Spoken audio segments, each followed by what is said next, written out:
Alors il y a quelques années maintenant, ça date pas d'avant-hier en réalité, il y a un très célèbre compétiteur américain qui a gagné plusieurs manches d'affilée du non moins célèbre Bassmaster. C'est un bass tour américain légendaire, hein, parce que d'abord c'est le plus ancien. Et il le fait avec une technique d'animation en Texas qu'on appelle shaking. Alors le shaking, ça consiste à animer sur place son Texas rig. Et en fait, évidemment, ça a à voir avec le bed fishing, mais c'est efficace toute l'année et pas seulement sur le black bass, rassurez-vous.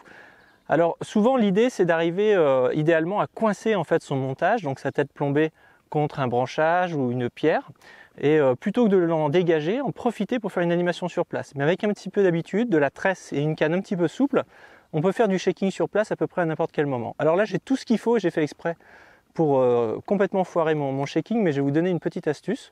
Je vais relancer près d'un poste qui m'intéresse. Je vois qu'il y a une souche là-bas. Donc j'ai mon montage Ned avec ma petite écrevisse Savage. Voilà, là-bas je serai pas mal. Je suis un petit peu loin, mais c'est pas grave. Je vais essayer de me positionner, si je la trouve, près de la souche. Et alors vous voyez comment on fait. Ici je suis en mono silencer en plus, et j'ai une canne 20-60 qui est plus une canne type Texas.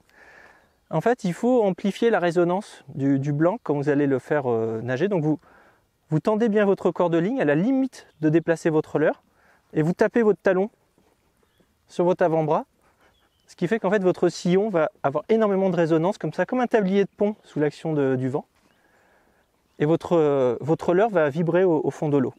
Alors vous doutez bien que c'est sans doute très efficace avec un Texas rig, mais que c'est beaucoup plus efficace si en fait on avait un montage qui présentait non pas horizontal mais vertical. Là les effets de tremblement sur le fond seraient énormes.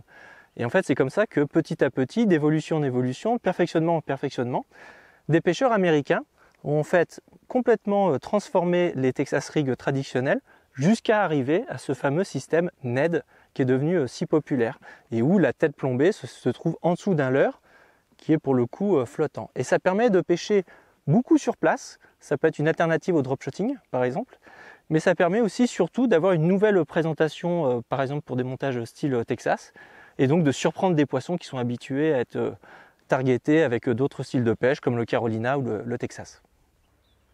Alors l'avantage du Ned rig, c'est donc qu'on a un leurre qui se présente vertical au-dessus de la tête plombée. Et ça c'est extrêmement pratique comme je suis en train de le faire quand on pêche depuis le large, donc en bateau ou en flotte tube, comme ici des berges qui sont pleines de cailloux. Car en descendant la berge, en fait la tête va venir taper les petits cailloux, tac, tac, tac, tac, ce qui va attirer la curiosité de la plupart des prédateurs, le brochet bien sûr, le black bass évidemment, mais aussi la perche et le sandre, c'est assez redoutable.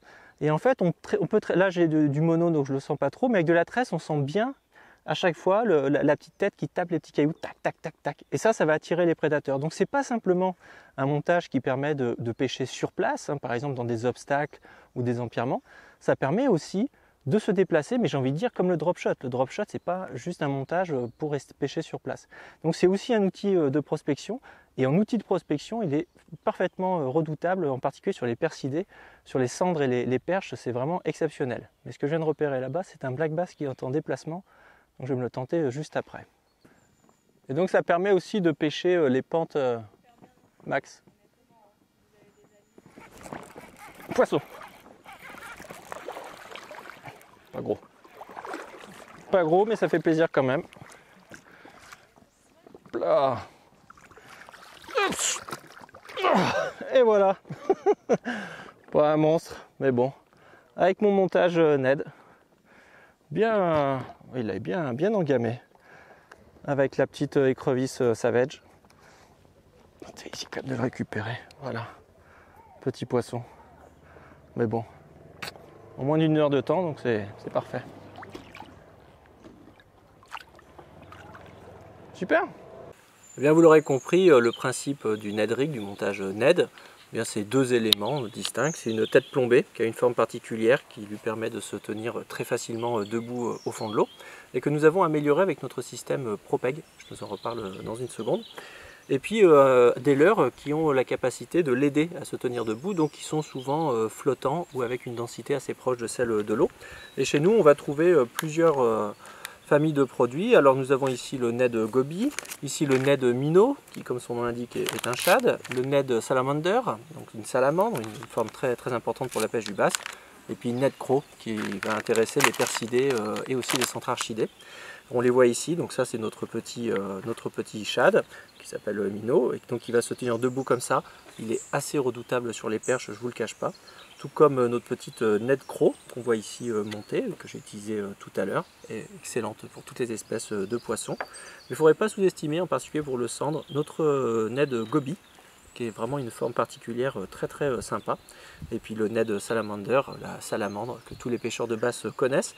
Mais méfiez-vous parce que même les brochets, et puis souvent les petits brochets qu'on vient trouver en bordure, aiment particulièrement ce genre de vibration et de forme. Sachez quand même quand vous installez votre tête Ned Savage Gear sur un leurre que celle-ci est fournie avec des cure-dents, comme vous pouvez le voir ici. Et en fait ces cure-dents, ça fait partie de ce qu'on appelle notre système ProPeg. Donc le cure-dent, vous pouvez vous en servir pour vous refaire le sourire. Mais ça va vous permettre aussi de tenir fermement votre leurre sur l'hameçon. Ce qui est très important pour ce genre de pêche, que vous avez déjà reparé comme moi, que souvent à la touche, le poisson en fait arrache à moitié le leurre de son hameçon. Et en fait pour le coup il ne revient pas dessus. Alors que si le leurre se maintient solidarisé comme si on l'avait collé avec de la super glue, il a tendance à revenir plus facilement. Donc ce qu'il suffit de faire en fait c'est de l'installer très classiquement sur sa TP. Je vais même le faire de manière voilà, assez succincte. Et puis j'ai repéré à peu près où se trouvait mon encoche. Je passe le cure-dent dedans. Ensuite je couperai évidemment de chaque côté. Et cette fois-ci, mon leurre est complètement solidaire de la tête plombée. Il ne peut plus s'enlever. Ce qui fait que les poissons peuvent venir taper dans le leurre et qu'il n'y a plus de problème. Il suffit que je retire le cure-dent pour pouvoir changer en un tour de main de leurre. Il n'y a pas de problème. Petit fishing warning quand même en passant, il s'agit, tous ces leurres sont réalisés en Duratec. Duratec est un matériau très intéressant parce qu'il confère à la fois beaucoup de solidité et de souplesse au leurre, ce qui est très recherché. Mais un peu comme notre ancien TPE, ils se mélangent mal entre eux et ils se mélangent mal avec le PVC, ils se mélangent mal avec le TPE. Et en plus, dans les boîtes, parfois la réaction chimique avec le matériau des boîtes n'est pas fantastique. Donc moi, ce que je vous conseille, c'est de profiter d'avoir des clam packs, c'est-à-dire des packaging coquets qui vont maintenir la forme de votre leurre pour les ranger dans leur packaging d'origine à chaque fois que vous les rangez. Comme ça, non seulement ils ne fondent pas, mais en plus ils garderont bien leur forme d'origine, même s'il se met à faire très chaud, ce qui arrive très régulièrement dès le mois de juin. Et enfin pour finir, je vous donne une toute petite astuce, ça qui m'est personnel, c'est un de mes patterns. Comme je viens de vous l'expliquer, le bruit de la tête plombée sur les pierres a tendance à attirer la curiosité des carnassiers. Mais évidemment, comme souvent dans ces cas-là, ce qui est au début un appel, un stimulus pour les poissons, peut assez facilement et assez rapidement devenir un signal de danger, et en particulier pour le black bass qui apprend assez vite. Donc ce que je fais, c'est que sous ma tête Ned, je colle un petit morceau de corde de leurre souple, une rondelle, j'ai envie de dire, de corde de leurre souple, et qui va servir en fait d'amortisseur pour transformer ce toc toc toc en un son beaucoup plus organique, bloum bloum bloum, et qui fait que ça va me permettre de réavoir des touches, même en fin de saison de pêche, quand j'ai beaucoup utilisé les Ned sur les fonds rocailleux. Oh, je ne l'ai pas ferré. Non, c'est pas possible, c'est une branche. Ou alors je l'ai décroché en route. Je ne sais pas ce qui s'est passé. Je ne sais absolument pas ce qui s'est passé. Là, je suis perdu. Je crois que j'en ai raté un.